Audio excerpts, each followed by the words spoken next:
Good afternoon from the studios of Atlantic Television Network in Port Harcourt. This is ATN International News for today. To begin, let's take a look at the biggest stories making the headlines. Uganda landslide leaves 15 people dead, 113 missing. Liberia former warlord Johnson dies at 72. Bomb threats target Connecticut Democrats. Biden hopes Trump rethinks tariffs threat. Pro-Palestinian protesters arrested at Thanksgiving parade. Amazon workers join Black Friday strike action. Police officer arrested on suspicion of aiding drug ring. These and more stories to come your way in a moment. Remember, we are open for advert placements.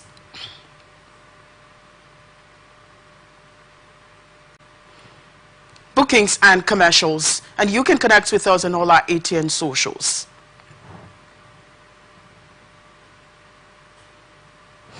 And now the details. At least 40 households were completely buried, the Ugandan Red Cross Society said.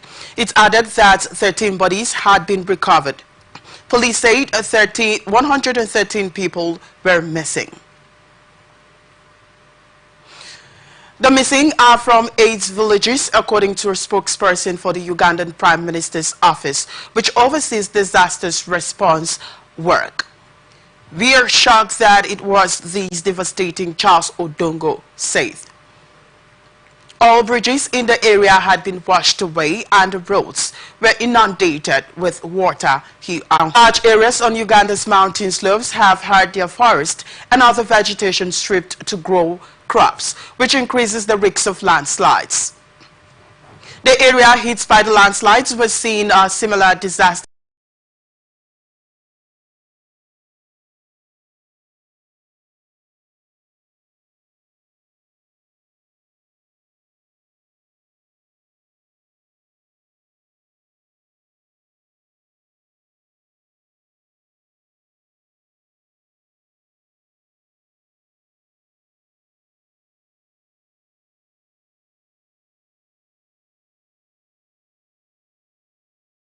Foreign ministries have inched closer to Russia, which has mercenaries deployed across the Sahel, the vast expanse below the Sahara Desert.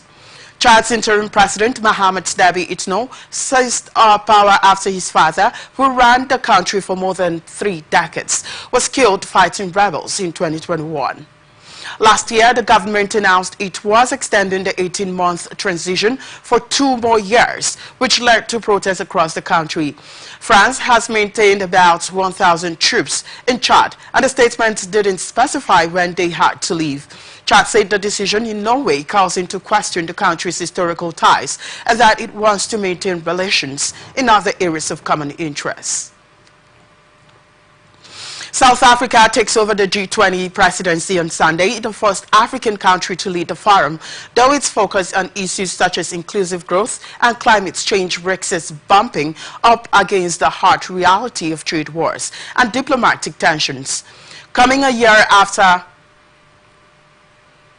the African Union was admitted as a permanent member of the G20, South Africa's turn at the helm is seen as an opportunity to push for progress on policy areas crucial to the continent's development. President Cyril Ramaphosa has cited inclusive economic growth, food security, climate change, and artificial intelligence as priorities, with details expected next week. South Africa is the 4th emerging market to assume the G20's presidency, which rotates annually after Indonesia, India, and Brazil. And Ramaphosa has said this country would seek to build on the work of those predecessors. The United States will take over in December 2020, including Canada, Mexico, and China, raising fears of trade wars. Trump has also largely rejected the scientific consensus on the impact of human activity on climate change and vowed to dismantle climate-related policies he will inherit from President Joe Biden. It will be important for South Africa to ensure that it consolidates positions for the Global South and hands over to the U.S. A solid legacy of Somalia's semi-autonomous Jubaland state said on Thursday it was suspending relations and cooperation with the federal government in Mogadishu following a dispute over local elections in the region. At least 5 Democratic members of Congress from Connecticut were targeted by bomb threats made to prompt emergency police responses. Murphy's office reported that his Hartford residence was specifically threatened, with the incident believed to be part of a larger coordinated effort against multiple public figures and lawmakers. Both Hartford Police and U.S. Capitol Police confirmed there was no danger. Hayes, meanwhile, was notified by the Walcott's Police Department early on Thursday that it had received an email threatening a pipe bomb placed in her mailbox. State Police, U.S. Capitol Police, and the House Sergeant at Arms were all alerted. An thorough search by local and state authorities found no explosives or hazardous materials. Cutney's home in Vernon was also targeted, with a threat made while his family was present. His office said Himes learned of the threat against his home while celebrating Thanksgiving with his family. He praised local law enforcement for their swift response, adding there is no place for political violence in this country. Lassen's office confirmed that his Hartford police responded to a bomb threat at his residence. It's a usual situation in America. We're surrounded by the Pacific Ocean, the Atlantic Ocean, and 2 allies, Mexico and Canada. And the last thing we need to do is begin to screw up those relationships. I think we've got them in a good place. I think by the way, you know, the cooperation with the outgoing president and incoming president, the illegal crossings are down considerably what they were back in he was in office. There's a lot more to do, but I just think, I hope they reconsider. Trump on Monday said he would impose tariffs in Canada and Mexico through Mexico and into the United States, effectively closing our southern border. Sheinbaum, however, said she had laid out a strategy that attended to migrants before they reached the U.S. border. Biden, who met with Trump at the White House earlier this month, reiterated that he wanted the transition between his outgoing administration and the president-elect's incoming one to go smoothly. Biden spoke to reporters while visiting a fire station. Said he was thankful that his administration, good luck, would make more progress in the Middle East, noting that the recent ceasefire agreement between Israel and Iran-backed Hezbollah in Lebanon.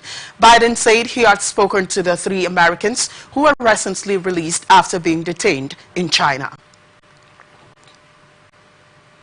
More than 24 pro-Palestinian protesters were arrested for blocking the Marxist Thanksgiving Day parade in New York City on Thursday. For the second year in a row, the demonstrators jumped the barriers and ran into West 55th Street just before 9:30 a.m.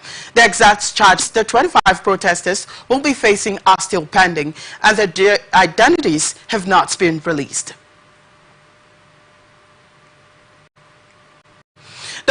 Protesters start on the ground, locking their arms and chanting "Free, Free Palestinian." Others held the banner behind them, said, "Don't celebrate genocide. Arms embargo now." The brief interruption had spectators going. There have been international calls for a ceasefire in Gaza, but numerous efforts to reach an agreement to end fighting have not succeeded. More than 40,000 people have been killed in Gaza since the war started on October 7, 2023. Navigates its worst energy crisis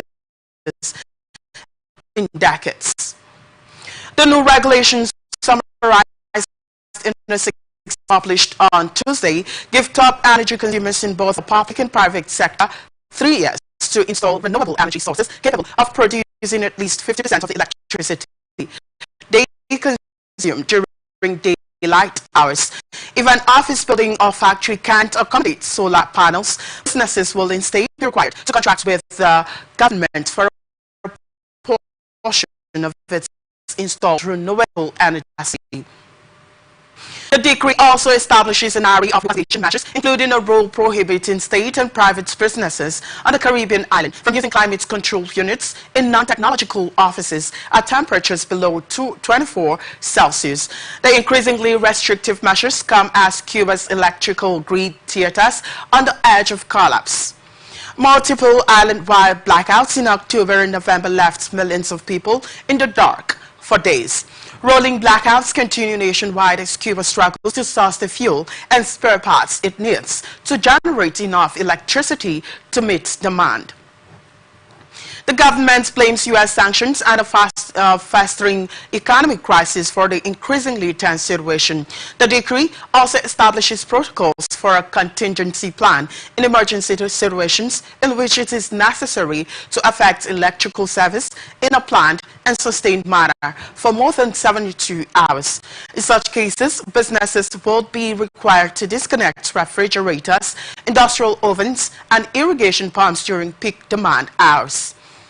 The decree dedicates several pages to describe enforcement of the new rules, including shutting off electricity to the businesses that fail to meet the new standards, as well as fines of up to 15,000 pesos or more as they pass a measure to abolish the autonomous bodies that regulate some economic sectors and ensure government transparency, a reform that has sparked outcry from the opposition and industry. Lawmakers in the upper chamber voted on the proposal's general terms with 86 in favor and 42 against, with nearly the same tally coming in for the bill's particular terms. It had passed in the lower house last week. The reform proposes scrapping autonomous agencies such as antitrust watchdog COFEX, telecoms regulator IFT, energy regulator CRE, hydrocarbon regulator CNH, and Public Information and Data Protection Office INAI. The functions will be taken over by other government bodies such as the Official Statistics Office, the Electoral Authority, and government ministries. The head of the Senate Constitutional Committee, Oscar Canton, of the ruling party, said that the proposal represents the administration's commitment to an austere, efficient government focus on the needs of its people. The measure is among the constitutional reforms presented in February by former President Andres Manuel Lopez Obrador and backed by current President Claudia Sheinbaum, aimed at cutting public spending by centralizing the state apparatus.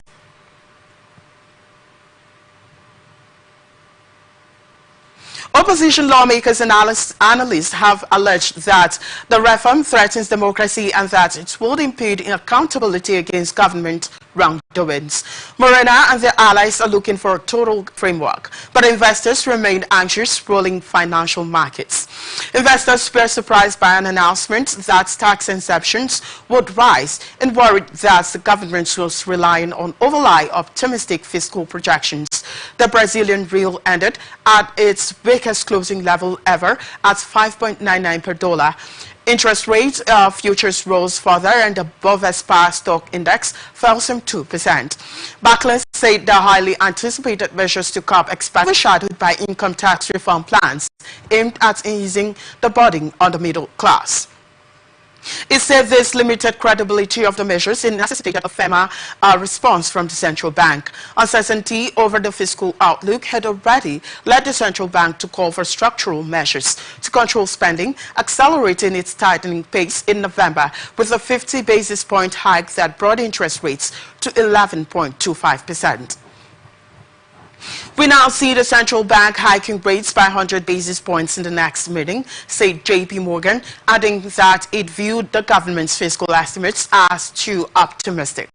Finance Minister Fernando Haddad sought to calm the markets following a meltdown on Wednesday over announcement of a proposal to increase the income tax exemption threshold for those earning up to 5,000 reais. 2,824 reais. On Thursday, Haddad told the press conference that the broader income exemptions would be offered 5 billion reais fiscal impacts that would be fully neutralized by compensating. You're watching the international news on Atlantic Television Network. Still ahead, Amazon workers join Black Fridays. Stay with us.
Thanks for staying with us. You're watching the broadcast of the International News in Atlantic Television Network. We are open for adverts, placements, bookings, and commercials, and you can connect with us and watch us on ATN socials, Facebook and YouTube at Atlantic Television Network, Instagram and TikTok at Atlantic TV Network 1, X, formerly Twitter, at Atlantic TV Net. Watch us live on our website at atlanticnetwork.tv. And now to the rest of our stories. Chinese and Russian militaries have organized and carried out the 9th Joint Strategic Air Patrol in relevant airspace over the Sea of Japan on Friday. Chinese state broadcaster CCTV said the air patrol was part of an annual cooperation plan between the countries. In July, both militaries conducted a joint air patrol using nuclear-capable strategic bombers near the U.S. state of Alaska in the North Pacific and Arctic, prompting the United States and Canada to scramble fighter jets. Also on Friday, Taiwan said it had detected 41 Chinese military aircrafts and ships around the area that has sparked fury in Beijing. The fall was the highest in more than 3 weeks, according to a tally of figures released daily by Taiwan's defense ministry. China insists a self-ruled Taiwan is part of its territory, which Taipei rejects. To press its claims, China deploys fighter jets, drones, and warships around Taiwan on a near-daily basis, with the number of sorties increasing in recent years. In the 24 hours to 6 a.m. on Friday to Thursday, Taiwan's defense ministry said it had detected 33 Chinese aircraft and 8 heavy vessels in its airspace and waters. That included 19 aircrafts that took part in China's Joint Combat Readiness Patrol on Thursday evening and was the highest number since November 4. Taiwan also spotted a balloon, the 4th since Sunday, about 172 kilometers west of the island. Beijing court sentenced veteran Chinese state media journalist Dong Yu on Friday to 7 years in prison for espionage. His family said in a statement calling the verdict a grave injustice. Police in the Chinese capital detained the 62-year-old former Guangming daily editor and journalist in February 2022 while he was lunching with a Japanese diplomat. The U.S. National Press Club said in a statement. He was later charged with espionage, sentencing Yu to 7 years in prison on no evidence declares to the board the bankruptcy of the justice system in China, Deng's family said in a statement provided to newsmen. Today's verdict is a grave injustice not only to Yu and his family, but also to every free-thinking Chinese journalist and every ordinary Chinese committed to friendly engagement with the world. The family added that in the court's judgment, Japanese diplomats whom Deng met were specifically named as agents of an espionage organization, which is the Japanese embassy in Beijing. Deng's conviction implied every Chinese citizen would be expected to know that the Chinese government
causing a chilling effect. Police guarded the court on Friday with 7 police cars parked nearby, and journalists were asked to leave the area.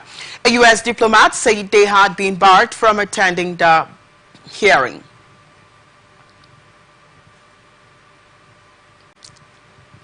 Deng has been detained in a Beijing prison since a closed court hearing in July 2023, the press club said in September.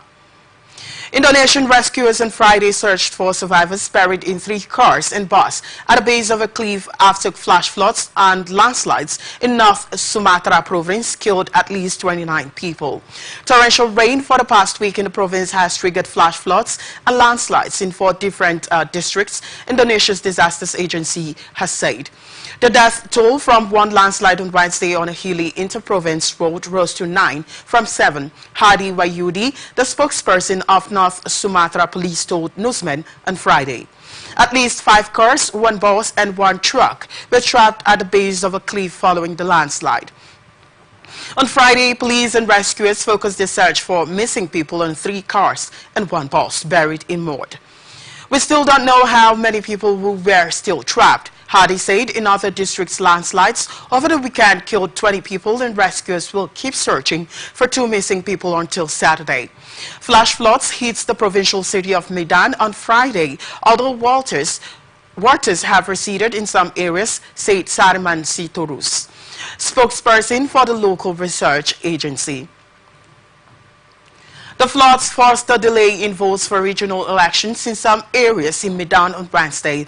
Extreme weather is expected in Indonesia toward the end of 2024 as the La Nina phenomenon increases rainfalls across the tropical archipelago, the country's weather agency has warned.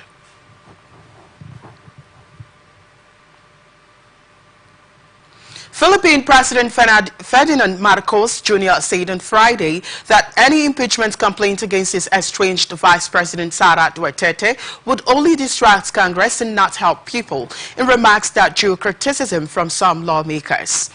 Sara Duterte, who made threats against the president's life on the weekend, is under legislative investigation of alleged misuse of public funds. She quit her cabinet post as Education Secretary in June and has denied wrongdoing. A coalition of lefties lawmakers condemned Marcos' statement, calling it a brazen attempt to influence Congress after he discouraged impeachment proceedings against Duterte.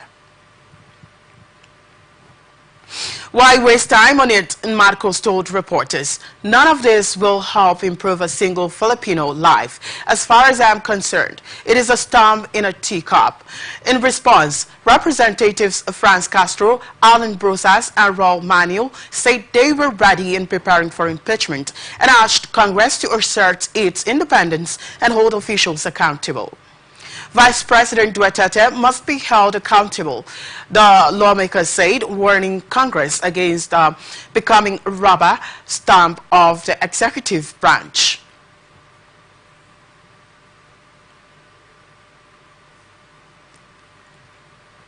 Duterte's rift with Marcos and his cousin House Speaker Martin Romualdez has been at the center of a bitter political row since the collapse of a powerful alliance between the families, and that led to Marcos' landslide win in the 2022 election.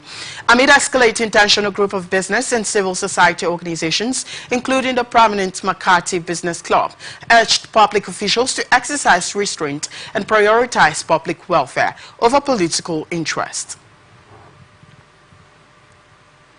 Amazon staff in India have joined strike action calling for better wages and working conditions as the company prepares for one of the busiest shopping periods of the year. About 200 warehouse workers and delivery drivers rallied in the capital, New Delhi, under a Make Amazon Pay banner. Some donned masks of Amazon chief Jeff Bezos and joined hands against the Seattle-based company's practices. The walkout on Black Friday, which starts one of the biggest shopping weekends of the year, was repeated at Amazon warehouses in other countries as workers called for higher wages, better working conditions, and union rights. There was no immediate statement by Amazon India. A basic salary is 10,000 rupees, which should be at least 25,000 rupees, said Manish Kumar, 25 years old, a warehouse worker who joined the New Delhi protest. And the environment there is to work under pressure, he added. Nitesh Das, a union leader, said the workers took to the streets because they want the government to take up their costs. A statement from the Amazon Indian Workers Union said similar protests are planned in other parts of India as well as in other countries including the United States, Germany, Japan and Brazil. The demonstrations will call on Amazon to pay its workers fairly, respect their rights to join unions and commits to environmental sustainability, it said. The union said it will submit a memorandum highlighting its demands to India's Labour Minister Mansukh Mandavia. The gig economy has become huge in India due to its fast economic growth, but workers face low wages and difficult working conditions. India's National Human Rights Commission sent a notice to Amazon in June 2023 after local media reports that workers were being made to work without breaks during the peak hot summer season. Amazon India denied the charge. South Korea said on Friday it had completed development of a new ballistic missile interceptor, adding a further layer to defense systems deployed to protect against missile threats from neighboring North Korea. The move comes after the North designated South Korea a hostile state and no longer a partner in the global of unification, breaking from decades of policy and dramatically escalating tension with hostile rhetoric throughout the year. The long-range surface-to-air missile is designed to intercept incoming ballistic missiles or aircraft at altitudes higher than 40 kilometers in the terminal phase of its descent, the Defense Ministry said. 10 years in development, the LSAM will become operational in the mid to late 2020s after mass production begins in 2025. The ministry added in a statement, the new addition will augment the U.S. Patriot missile and indigenous Chang'e-2 medium-range interceptor, both currently operational, the South Agency for Defense Development, ADD, said. Like the U.S. Terminal High Altitude Area Defense THAAD system, which South Korea host LSAM uses, the hit-to-kill maneuver, relying on advanced technology to fine-tune its flight to strike incoming enemy targets, the ministry said. North Korea has tested a range of ballistic missiles in the past 5 years, steadily advancing its arsenal, including shorter-range missiles designed to strike targets in South Korea, which Pyongyang has designated a primary foe. The neighbors have clashed in naval gunfights, and in 2010, an artillery attack by the North struck a South Korean island, but the North has not yet fired a missile against the South. In 2022, a short-range ballistic missile fired from the North's east coast crossed south of the de facto maritime border to land in international waters, prompting the South to launch missiles as a countermeasure. Royal New Zealand Navy vessel ran aground and sank off the coast of Samoa last month as a result of human error, a government-initiated inquiry found on Friday. Manawanu, the Navy's specialist dive and hydrographic vessel, grounded on a reef on the southern side of Samoa on October 5th while conducting survey operations. All 75 crew members on board survived. The direct cause of the grounding has been determined as a series of human errors, which meant the ship's autopilot was not disengaged when it should have been. The head of New Zealand's Navy, Rear Admiral Gavin Golding, said in a statement on Friday. The crew did not realize the ship remained in autopilot and consequently thought its failure to respond to direction changes was the result of a thruster control failure. The reasons why the crew failed to notice the error would be part of a wider inquiry expected to be completed in the first quarter of next year, Golding said. A separate disciplinary process into those involved would begin once that inquiry had concluded, he added. New Zealand's Navy has been Maloney's rightist government, which faces a backlash from workers angered by efforts to tighten public spending in order to bring Italy's finances into line with EU rules. The protest was not supported by a third large union, the centrist CCL, but the leader of the left-leaning CGIL, Maurizio Landini, told a rally in Bologna that participation in the strike was nevertheless high squares of full, as this showed that they are on the right track. He said, despite strained public finances, the government last month approved a budget with around 24 billion euros of tax cuts and increased spending.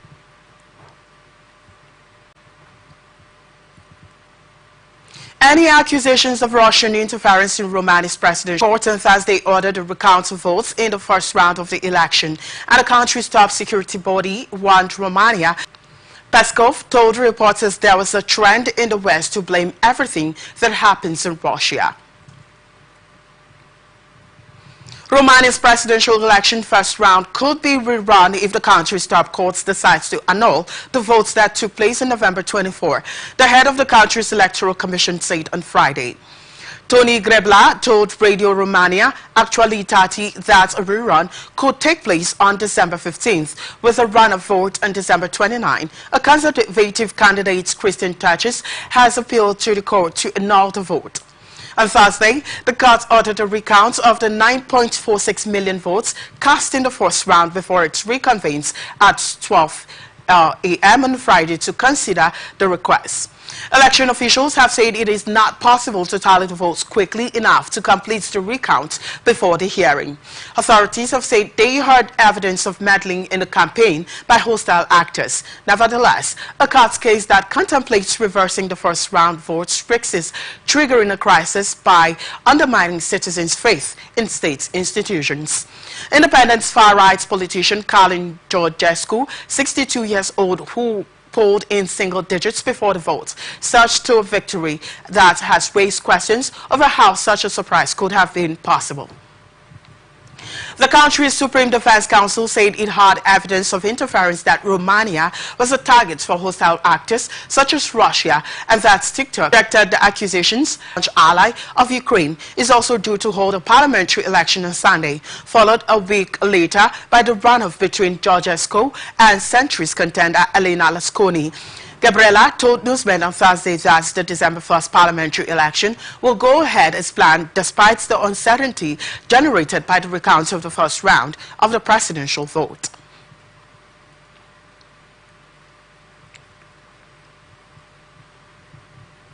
Four civilians, including 2 students, were killed on Friday in the Syrian city of Aleppo in insurgent shelling of university student dormitories, the state's news agency SANA reported.